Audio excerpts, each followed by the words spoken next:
नमस्ते दोस्तों, मैं आपका स्वागत करता हूं आज के इस स्पेशल वीडियो में जहां हम बात करेंगे मदर्स डे के टॉप गिफ्ट आइडियाज के बारे में।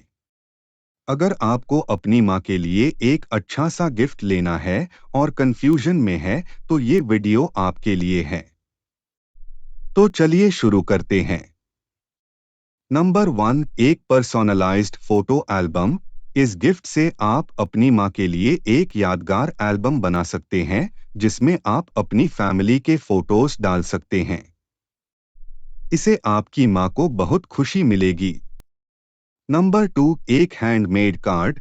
हैंडमेड कार्ड बनाकर भी आप अपनी माँ को गिफ्ट दे सकते हैं।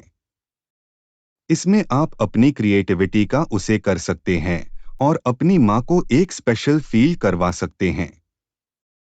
नंबर 3, एक अच्छा सा साड़ी। साड़ी एक बहुत हाई क्लासी गिफ्ट होता है और ये आपकी माँ को बहुत पसंद आएगा। आप अपनी माँ के फेवरेट कलर और डिजाइन का साड़ी गिफ्ट कर सकते हैं।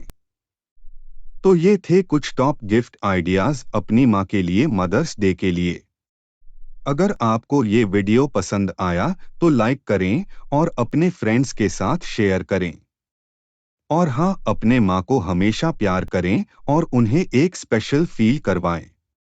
धन्यवाद।